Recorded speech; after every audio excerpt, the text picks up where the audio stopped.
Welcome to Mind of Hope Feed Your Brain classes. And it is winter now. You've survived Christmas holidays and you probably don't feel very good. Lots of junk food, rich food, foods that you may not normally eat the rest of the year. But now that you've consumed them, it's January and it's time to bring it all back. So we are going to focus on the fundamentals of how to heal your body and your brain with amazing foods. There are 3 fundamental foods that heal us and help us, and we're going to talk about each one of those today, and we're going to cook, and we're going to put things away to store for the next few months so that you'll have a great stock of foods that are also medicines. So let's get cooking, okay? Let me put on my apron. So the first thing that we're going to do, as you can see by this cabbage, is we are going to do sauerkraut. We're going to talk a little bit about sauerkraut, okay? Sauerkraut is a healing probiotic. I'm sure you've heard that word quite a bit in the news. Probiotics and prebiotics are that which makes, there are healthy bacteria that makes our guts work really, really, really well. You can ferment almost anything. You can ferment vegetables, you can ferment fruits, but for me, it's the easiest to just start with plain old sauerkraut. As you get better, you can get more complicated, okay? I'm going to show you a couple different options. We have store-bought sauerkraut, which is here, and you can get store-bought sauerkraut if you would prefer to make it, buy it, than to make it yourself.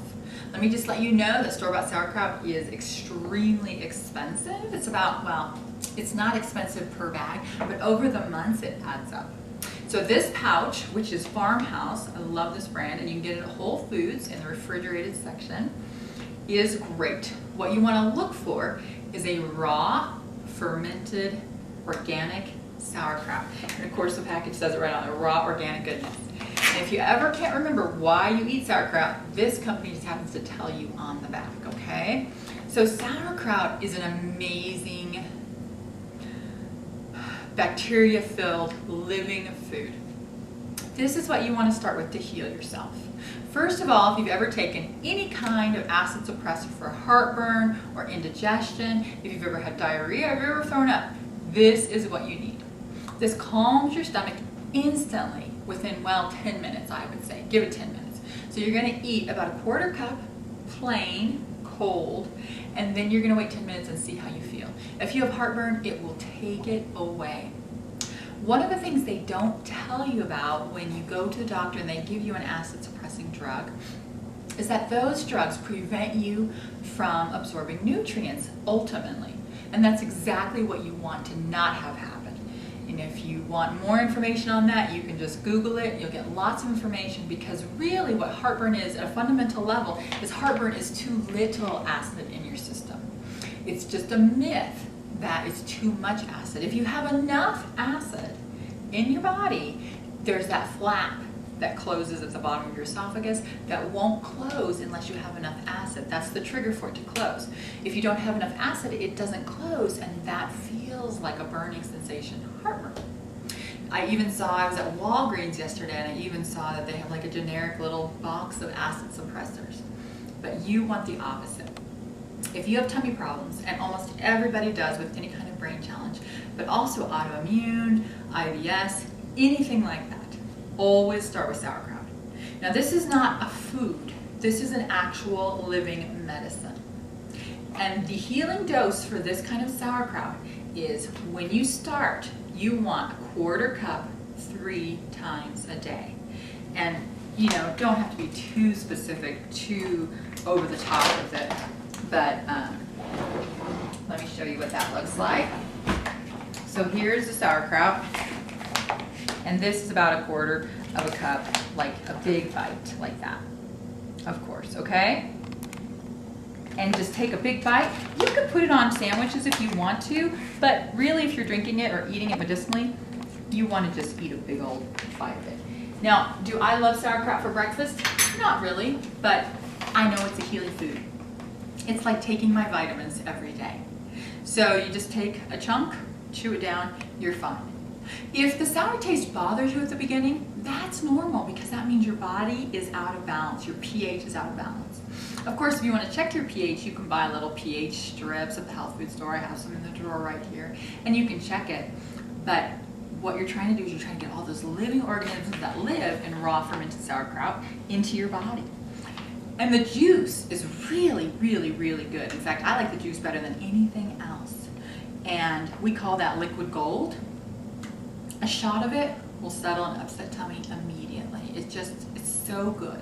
In fact, whenever I go to a party right before I leave, because I don't know necessarily what kinds of foods I'm gonna encounter at a party and the different kinds of ingredients, I guess, I always eat some sauerkraut before I go. It settles my tummy before, and then I don't have as many problems at the party, okay? There's lots of different brands. Raw fermented foods are starting to be extremely popular. The mainstream medical community is even starting to see how beneficial raw fermented foods are. This is another company. This is a local Boulder, Colorado company, and this one is called Live and Local. So you want to look for a brand that you like. Farmhouse has a spicy brand. I don't care for that. I'm eating it for the healing purposes, but you can find another local brand too. Okay, so those are if you prefer to buy them. But as you can imagine, $7.99 is going to start to add up. If you're going to do this long term, which I hope you will because it is a healing way for our bodies to absorb nutrients, it corrects the pH. I hope you will do it. $7.99 every 2 to 3 weeks starts to add up. So now I'm going to show you the way to do it yourself, save lots of money, and get all the benefits. And of course you can change the taste to suit you. So here we go. Green cabbage. This is my favorite. You can get Napa cabbage, which is like a Japanese cabbage. You can get red cabbage if you want to, but I like to keep it simple, and I'm really eating it for medicinal purposes, and I like the taste of green cabbage. Red cabbage has kind of a softer, sweeter taste, and the Napa cabbage has a different kind of texture. I like a crisp texture, so I'm gonna go with that. Okay, so when you get your organic green cabbage, it's gonna run you about $3.49 for a head, a whole head of cabbage. You don't need to wash it. What we're gonna try to do is you're gonna try to peel off a couple of the outer layers. The outer leaves have touched probably the checkout stand when you were there, so you just wanna get rid of those. That'll be thrown away. No need to wash it. We'll just get rid of those outer leaves, okay? And this is always a challenge, but you want to peel off a couple leaves and get them in as much of a whole piece as you can. You won't be eating those, but you'll need those later. I'll show you why. Okay, so now I'm going to throw those away, but I'm going to try to save this leaf. Let's see how gifted I am at getting it off of here. In one whole piece. This is the part where my students always struggle in my classes in my kitchen because it's hard to get a whole leaf off. But you need a big chunk, and in fact, I think I'm going to help myself by just cutting the base. That'll work. Oh yeah, that's much better. Okay, so that's a pretty good leaf. That's enough for what we're doing today. But if you're doing a big crock, I'll show you how to do a big crock because we get to harvest that today. But I'm just going to show a little half gallon today, kind of like a tabletop version for one person. Just so you know, there's a link on the website, the Mind of Hope Feed Your Brain website, that has these for sale, or you can just go get a half gallon jar. And what comes in the jar on the website is the weights, the jar, and the recipe. That's it. So all you really need is a glass jar. You do not need the lid. This is a half gallon. I love a gallon jar as well. A plain gallon glass jar works great. This is for a smaller purpose, but there you go, okay? So now you're gonna cut your cabbage. I like a small, finer cut. So I'm just going to slice it as thin as I can because that's what I like. If you like bigger pieces, go for it. I usually watch something on TV while I'm doing this because cutting an entire cabbage gets a little tedious, but there you go. Just small, fine cuts. One of the things about raw fermented foods is all traditional cultures had these. They instinctively knew that these were good for us. In fact, I had a student in one of my classes tell me that when she told her grandmother about this, her grandmother said, of course, raw cabbage is what has kept me healthy all these years, and she was in her 90s. So older generations know about this. Our generation has lost that tradition, so we're here to bring it back. And it's so popular nowadays, people are starting to see the benefits of it.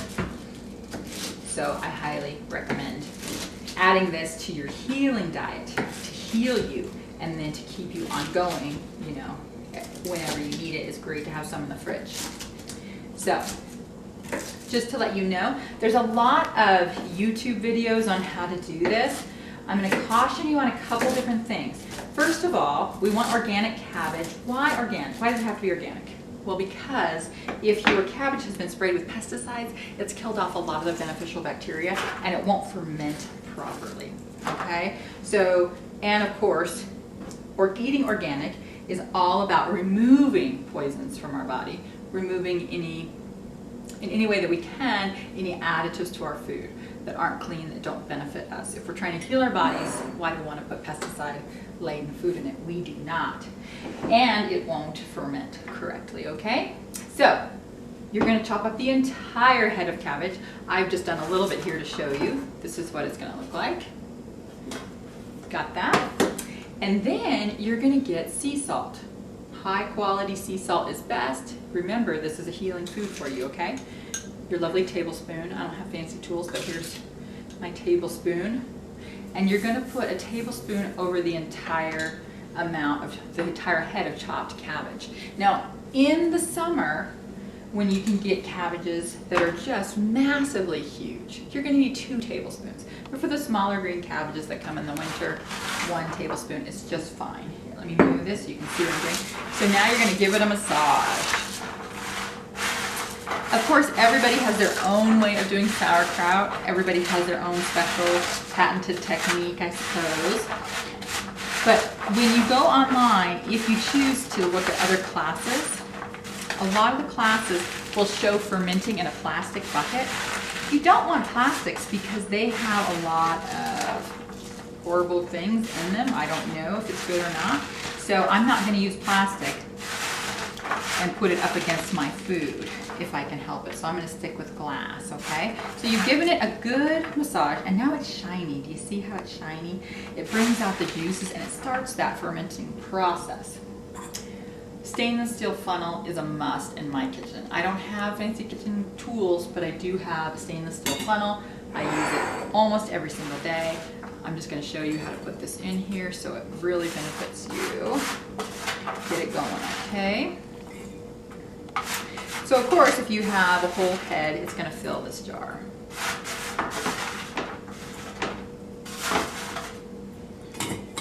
But I'm just going to show you for demo purposes how that's going to look. Let me wash my hands. Some people have really cool tools. A masher. I like to use this knife sharpener because it has a good flat end. And what you're going to do is you're going to kind of pound it. You want to get juice out. Now, I know a lot of the sites say you want to pound it until the juice covers the crap. I've actually never had that happen. I've heard rumors that it can, but I've never had it happen. So this is what I do. This is my method. Others might do it slightly differently. But remember, this is a healing food for you. Okay, and now you're going to add filtered water. My filtered water comes out of my fridge. You don't want to add tap water. Our tap water in Colorado has a chemical called chloramide in it, which is similar to chlorine, and that inhibits fermenting as well. Fermenting is the process of breaking down a food and getting bacteria growth too, but it's kind of pre-digesting the food for you. So we're going to ferment a couple things today, okay? So here's the leaf that I peeled off at the beginning. Let's put this up here. You want to make sure you don't have any little bits and pieces, but I'm actually going to tear this leaf that I tried so hard to get in one piece. And you want to put it down in there. And if it breaks, it's okay. But what you're trying to do is you're trying to create a seal. against all of your shredded cabbage. You're trying to create a cap. And it will probably be up to here or here if you do the entire head, maybe even more. And then I have, these are fermenting weights. These come in your kit, but glass, if you can find a kind of glass that fits down in there, that's great. I have 4 weights, and it's gonna hold that cabbage down in there because you wanna keep the entire cabbage underwater for the fermenting period, which is gonna be 3 weeks. Okay, so I'm pushing really hard to get it packed down in there. Okay, and then you'll probably be up to here if you do the entire head, but you want to add your filtered water. And then you start to see floaters. See how there's floaters? I want you to stick your hand in there and pull out any floaters, because what will happen is as this ferments, any bits of cabbage that come to the surface are going to mold, and you don't want to see any kind of mold. Okay, so a couple other steps to this process. This will take 3 weeks. You want it in a cool, dark place. Here's my junk drawer. And I'm so fancy, I figure out what's 3 weeks from today. So to say today is January 8th. So 3 weeks from today is going to be around the 25th or something like that. So I just write 125 on an old piece of masking tape, so I don't have to remember when it's ready. I stick it on there like that. Very fancy, I know. And you're gonna leave it uncovered, unlidded, but cover it with a tea towel, just like this. And you want it to go in kind of a cooler, dark place, not really cold. It needs to be at a certain temperature to ferment. Sometimes I even put a rubber band on here. But you're gonna check this every week to see if any floaters came up to the top, and you're gonna remove them before they mold, okay? Don't worry about it if it smells funny, or if you see a piece that has mold on it, just pull it out. And they recommend that you pull it out with a plastic spoon. Stainless steel at this point can alter the fermenting process, and if you stick your hand in there, it can change the pH of the water. If your water level gets so low that it's exposing either your weights or your cabbage, it will start to mold rapidly. So you're going to need to create a brine with water and salt, filtered water and salt, and you need to warm it on the stove and add it slowly, because it's all about chemistry, and you're changing the pH of your liquid, okay? So I like more liquid. The more brine I can have, the better, so I fill it as full as I can with water. You do not want to put a lid on it at this point. It will build up gases, and you might hear it burble and gurgle, and that's perfect because that's the fermenting process. As you go, though, you want to make sure you don't put a lid on it because it could blow. So just a tea towel is fine, okay? So that batch is done. You are in luck because today I have a batch that is ready. And ready means it's been cooking, fermenting, I saw cooking, for 3 weeks. Once you know you're going to get serious about sauerkraut, you might want to get a crock. This is a harsh pickling crock. It comes from Germany. And if you can see here, right here on the edge, I don't know if you can see that, there's a lip. And there's water right here. And it's a water reservoir is what it's called. And that prevents bacteria from going in there. You're not standing here with me, but let me just tell you, there is a potent smell coming out of here when I open this up. And you're going to hear that water gurgle and burble, but this is the same system. It takes 3 weeks. So now you're going to see the process in a different kind of crock, and we're going to go backwards, okay? So let me grab some jars. Let's see, I think a good cup ought to do it. I'll use my son's Garfield cup. Again, love my jars. This is a very scientific process. So the harsh pickling crock comes with weights, and they're ceramic weights. Ooh, can you smell that? It's potent. So these weigh your cabbage down like the glass that we did over here. So this is just an opposite process. The weights will need to be washed or even boiled with vinegar water after you're done fermenting.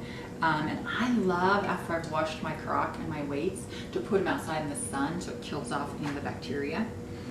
So I'm taking out here again, after 3 weeks, this is actually 4 weeks that this has been fermenting, is those big leaves that I pulled off and put on the top. This is my seal. I'm not going to keep those. I'm just not. So there's something right here that I don't want. I'm just going to get rid of that. Looks like a little piece of dirt or something. Don't know. So you're going to actually throw away these leaves. If you have chickens, they love those leaves, so use them for the chickens. I don't use them for myself, okay? And now, there's only one way to get this out here, and that is to scoop it. I'm just gonna fill up your jars. So this is what it looks like after 4 weeks of pickling. Smells very potent and very strong. And I'll probably end up with 3 jars. Now, what will you do with this after you've taken it out of your crock? Well, you're going to store it in your refrigerator. And it will last for months at a time. Let me get some lids here. I love these plastic lids. Again, at this point, I'm not fermenting, so it's fine with me that there's plastic. And let's try this jar, since we already had it going.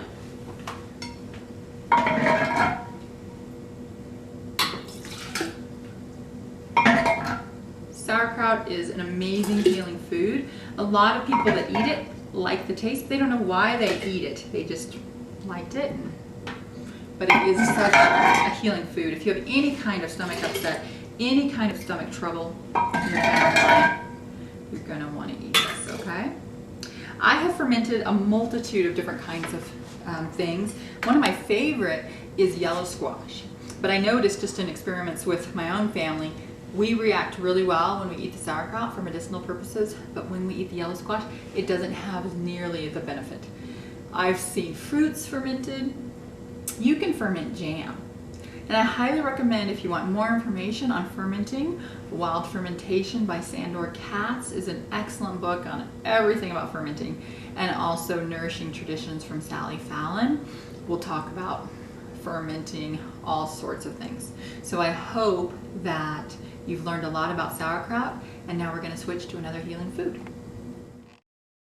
And now we're going to move on to your healing food number 2. So now you've been doing your sauerkraut, and you can definitely do the next food at the exact same time to heal you. This is bone broth, and bone broth is a very healing food. It's healing to our gut linings, and it helps us also to absorb amazing amounts of nutrients. Now, this is not the kind of broth that you buy at the store that comes in a carton. Oh, no, no. This is the good stuff. So you're going to make it yourself at home. There are some companies out there that you can buy it from, but it's extremely expensive, completely not worth buying it. Just make it yourself. Your crock pot's going to be your best friend in this. And what you're going to do, in this instance, there's a couple of different kinds of bone broths that you can make, but this happens to be a chicken bone broth. So you want to go out and find a pastured chicken. Well, what is a pastured chicken? That is a chicken that is on grass as chickens were intended. That's a chicken that goes out and eats bugs and grass and little bits of everything. That's a natural chicken diet. A chicken on grain is not a natural chicken diet, and that's not what you want to ingest in your body either. Okay? And let me just make a point here too, that these are healing foods, but before you introduce healing foods to your body, you need to stop eating toxic foods to your body and your brain. And it sounds simple, but I never believe in giving up. I always believe in replacing with better things. So the foods you need to give up and say goodbye to, and you can do this slowly over time, or you can just cold turkey, depends on how quickly you want to heal yourself, are wheat-containing foods, because wheat, especially on a strained body, a strained brain, can cause inflammation, and it just is like one more straw that broke the camel's back. So let's remove that challenge from wheat. Everybody has a reaction to wheat, even if it's minute. That's just what it is. Everybody has a challenge with grains. Grains are covered in something called phytic acid, which is the outer coating on a piece of wheat or oats or rye. And it's designed to keep that plant from being eaten by a bug. But guess what? We don't digest it well either. And so you can soak your grains. I'll go into that in another class. You can soak your nuts and that will remove it. And you can cook with that, but you don't want to ingest regular wheat-containing foods. Processed foods. You want to get rid of all processed foods because processed foods have chemicals in them that we can't pronounce and we don't know what they are. Especially anything containing soy. Soy does not break down well in our body. In fact, it specifically prohibits us from being able to absorb nutrients. And soy is just not what God intended for us to be eating. The people that make soy in Japan in the traditional way is called tempeh, and they actually soak it for weeks at a time to remove all the toxins, so it's prepared correctly. Modern soy is just a filler, it's a preservative, and it doesn't give us the best nutritional edge. So you want to get rid of soy containing foods, including soy milk, tofu, anything like that. And also, I'm so sorry, but the number one is going to be sugar. White sugar, processed sugar. We're going to, hopefully you learned a lot when we did the Healthy Healing Desserts class for Christmas time, but you're always not just giving up sugar, you're replacing it with a better kind of sweetener. And we'll talk about those natural sweeteners, and we did in the holiday class. So now we're going to talk about bone broth. Its nickname is Jewish penicillin. It's highly recommended that if you're in a car accident, even a bike accident, or you fall down, that you immediately start drinking the real broth from real bones. So again, this is a pastured chicken. You're going to add a whole pastured chicken and salt and pepper. I like to add some white wine for flavoring. But the key ingredient to this is going to be vinegar, real vinegar. I put this out here for an example. This says vinegar. This is not vinegar. I don't know what's in here, but this is not naturally fermented vinegar. This was fermented just like probably the sauerkraut. And you can see there's a cloudiness in the bottom. That's actually called the mother. And that tells you that there's living organisms in there. And you are only as healthy as the bacteria in your system. So you want to put living things into it, living foods. So you're going to do a 1/4 cup of vinegar. That is key. Why is that key? Well, it pulls the nutrients out of the bones of the animal that you are cooking into broth. And you need those minerals. Minerals like calcium, potassium, niacin come out of the bones of animals. So if you're taking a calcium tab right now, please go to your cupboard and check and see what the source is, because a lot of calcium tabs come from coral calcium. And coral calcium just comes out of the ocean. But how many of us go and sit on a piece of coral when we need calcium in our bodies? So our bodies don't recognize that as calcium, and we're finding calcium deposits in weird places on people, on their liver, on their muscles, because your body's just sticking it somewhere. It doesn't recognize it as true calcium that your bones need. But calcium that comes from bones, the bones of grass-fed animals, is very healthy, and it's a 1-to-1 ratio. So I put this in here about 15 hours ago, and I just let it cook and cook and cook. This is a whole chicken, and let me just show you, it is falling apart, completely falling apart, okay? And you're gonna remove the bones and the meat and pull it all out. I'm gonna use this meat in other recipes, and if you'll join me next month for How to Feed Your Brain on a Budget class, I'll show you the different ways that we can use that meat. I like to make it go really, really far because pastured chicken is outrageously expensive. You're gonna spend about $15 to $20 on a pastured chicken. By the way, if your kids need a great school project and it's legal in your town, one of the easiest and most fun for us pets are chickens. And a meat chicken, a broiler, often called the traditional white chicken, only lives 45 days. Sometimes 40, sometimes 54, depending on who you talk to. So it's a short commitment. You can feed it scraps from your kitchen. You can go to the grocery store and get the scrap organic vegetables that are, they throw out because they're starting to bruise or whatever. But think about it, 45-day commitment. You can raise 8 to 10 chickens. I think a broiler chick costs about $2.35. You can raise them organically. They can live almost really in a dog run in your backyard. And 45 days. Then in our town, there's a butcher. You take the chicken in, still clucking, and you give him $3 per chicken, and they come back home in nice wrapped packages. Talk about knowing where your food comes from. That is the way to do it. The closer that you are in sync with your food, the healthier you're going to be, because you want to know what your food's eating. That is really beneficial. So let me grab a sieve. I use these all the time because I want to get all the bits that I forgot. This is still pretty warm here, but I'm going to pour this through and strain it out. First of all, to get any of that meat in the bottom.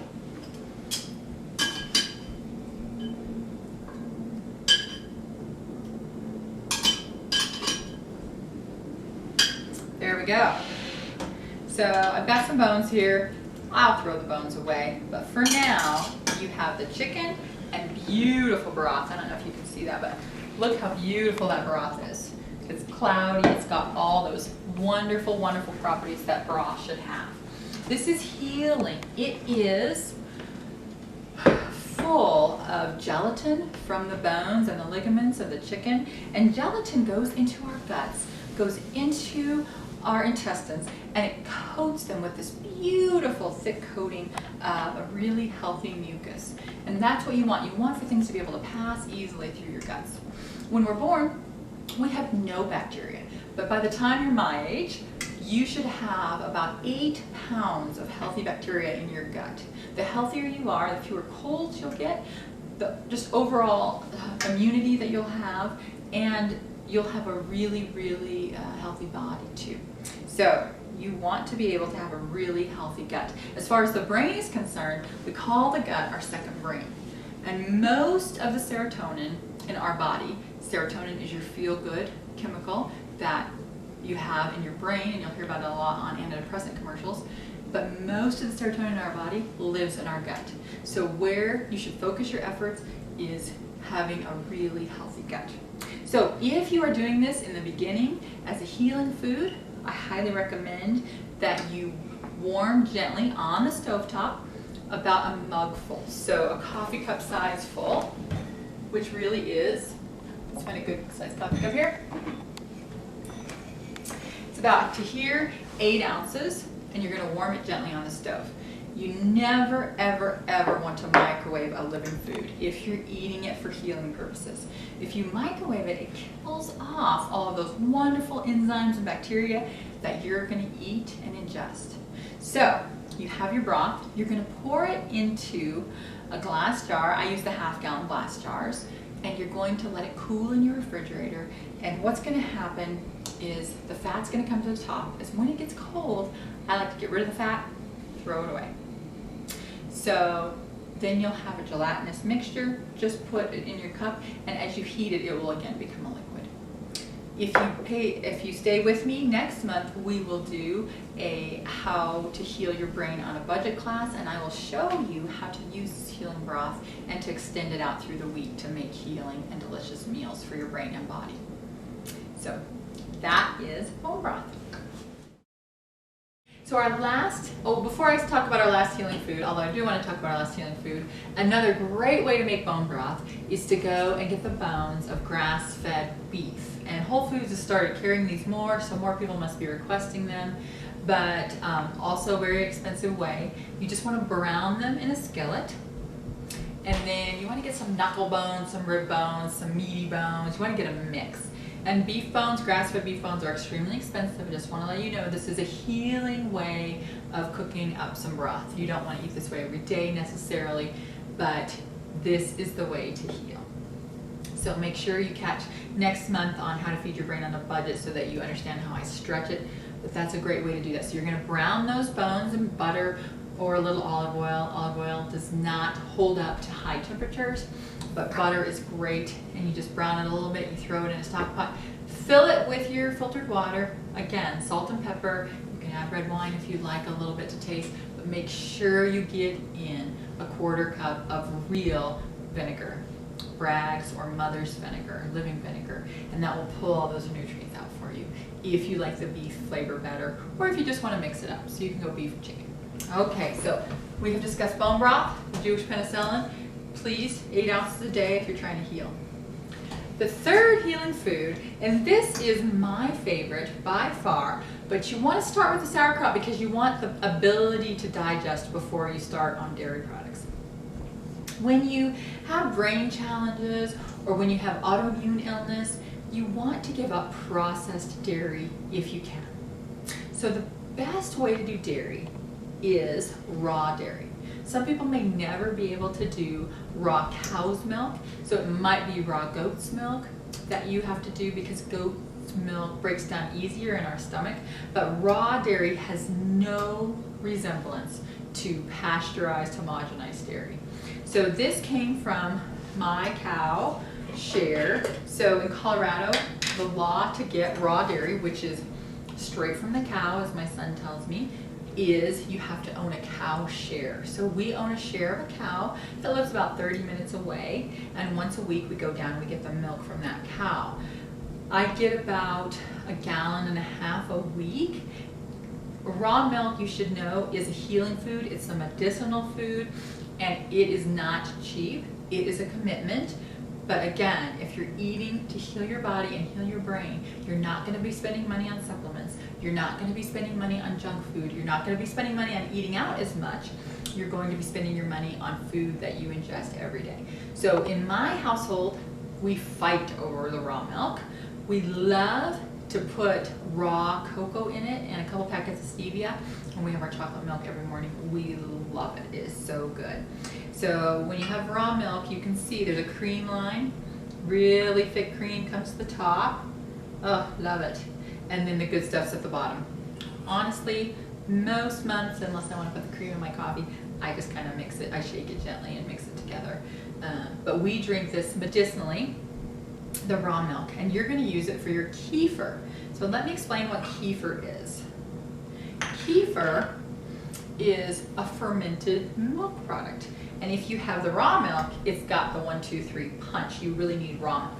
You can do, if you absolutely have to start organic milk. You want low temperature. It's going to be pasteurized if you buy it, unless you live in the state of California. California, you can buy raw milk at the grocery store, but not in any other state that I'm aware of. And to find raw milk in your area, I would highly recommend going onto a website. It's called, it's at www.realmilk.com. You put in your state and it tells you what the laws are in your state for raw milk, and it tells you what, who's producing raw milk in your area and where you can access it, because we don't all necessarily want a cow in our backyard. That's quite a commitment. So once you get a hold of raw milk, and it took me, I was on the waiting list for 3 months, but I want you to really, really, really go down and ask them lots of questions. Observe the dairy. You want an extremely clean dairy setup. You want a setup where they can refrigerate the milk immediately to prevent any kind of bad bacteria from growing. Of course, there are bad bacteria out there like L. listeria and salmonella. And raw milk, if it's produced in an unclean environment, can make you very, very sick. So you want a really pure, clean kind of milk. And also, taste it with your tongue. It tastes clean if it's produced in a clean manner. You can also tell what your cows are eating. You really, really want cows that are fed vegetable scraps, grass, because you want all that beautiful, beneficial vitamins to come into you. So raw milk is an amazing, amazing source of all of your B vitamins and all of your complex amino acids. And when we kefir it, which we'll talk about in a minute, you're amplifying that times 10. Raw milk kefir has got to be one of God's most amazing and healing foods. It is really, really, really good for you. So let's go into what kefir is. Kefir is a living organism like yeast, and you put it into your milk, and I'll show you what a kefir grain looks like in a minute here when I separate this milk out. And you put it out, and it creates a product that's almost like yogurt. It's like a kind of tangy yogurt. And so you're going to take your raw milk, and you're going to fill up a jar about that size. Is plenty for my family, okay? So I'm actually going backwards here because I wanted you to see what the end product looks like, because it takes time, okay? So we're going to pour out this batch of kefir. I'm going to actually get a new jar, a clean jar. I'm going to take my kefir so that I can show you what they actually look like here. So here's a kefir grain, and it looks like a piece of cauliflower. And this one, he's getting a little big, so I need to put that aside and give that to somebody else because they're growing. They're living organisms, and they're going to get too big. You don't want it to kefir your milk too quickly. But I have 2 of them in here, and they're very soft and squishy. We call them grains, but they're actually not grains, but they do clump together. They like to clump together. And the other thing is, they reproduce too. So this batch has actually reproduced what we call babies. Those are great things to give to other people. Oh, I have a lot of them in here. I've let it go for a while. That's why you have the sieve, because finding those little suckers in there is not necessarily always fun. But that's why you have the sieve, and when you push it through, you'll know which ones are babies and which ones are just kind of thickening of the milk. So we have quite a few babies in here. This batch could have definitely gone on longer and gotten thicker. I prefer the consistency of yogurt, like a drinkable yogurt, just for my sake. So that's why you have the sieve. You want to remix that back up, okay? These are my grains, and that's what actually creates the process of kefiring. Kefir in Turkish means feel good. So it's designed to help you feel good.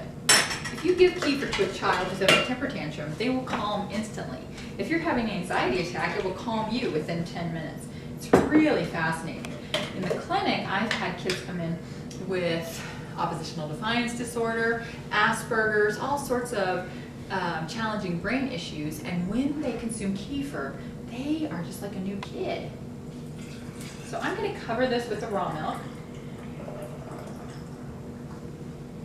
Of course, my handy dandy stainless steel funnel. And this is where it gets real scientific, not really.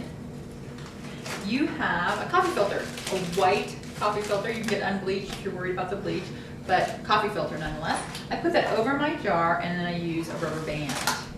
Now for me, when I started kefiring, this is the part where you have to have a lot of faith, because you are actually going to leave milk out. You're going to leave it in a warmish place. I like it on my stove because as I cook, the stovetop warms, but it's not directly on the heat. Direct heat will kill it, but warming it up actually encourages this production of a yogurt-like substance. And you end up with a really nice, beautiful, thick product. This one could have gone a little bit longer, and it takes a different amount of time for each batch. It depends on, for me, the temperature outside, the barometric pressure. Let's see if I can find a jar in here. Different things like that before I know if it's kefired.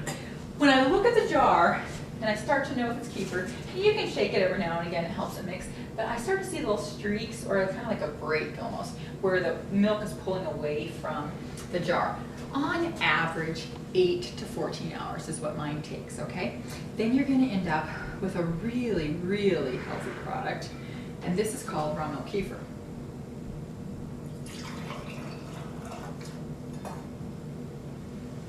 Okay? Now this is the real stuff. This is the super healing food. It has all of your complex amino acids, which are extremely hard to get, and your B vitamins. It has your B vitamins, vitamin D, which is extremely hard to get as well, and A and K. Now a lot of people tell me, well, I'm lactose intolerant, this will bother me. But guess what? A lot of the reason that milk bothers us is because it's altered. Pasteurized milk is altered, but in its raw state, it has all the things it needs to break itself down. So for example, a lot of people are lactose intolerant. Well, real raw milk in its natural, unadulterated state has lactase to break down the lactose. When you pasteurize it, when you homogenize it, you kill off lactase. Hence the reason that so many people are lactose intolerant. So raw milk is in a whole different category. I've met people who have horrific food allergies, and if they can get a hold of raw milk from real cows, it doesn't bother them at all. So you are going to take this lovely product, this kefir, and after you've healed yourself with the sauerkraut, probably for a week or so. I did 6 weeks because I learned a little bit at a time. You're gonna take your kefir and you can drink it plain if you like that taste. It kind of tastes like unflavored yogurt if you've ever had plain yogurt. I love to add about a teaspoon of organic maple syrup and stir it up. You don't want to put it in a blender. Kefir has a complex protein and you want to keep those proteins intact, so you want to maybe stir it in. So if you want to do a fruit smoothie, blend your fruit and then slowly stir in the kefir. Okay? This is an amazing healing food. It has 1, 2, 3 punch. This will heal you. If you have brain issues, this is the #1 way to feed your brain. And if you have any questions, of course, there's lots more information on the web. To you.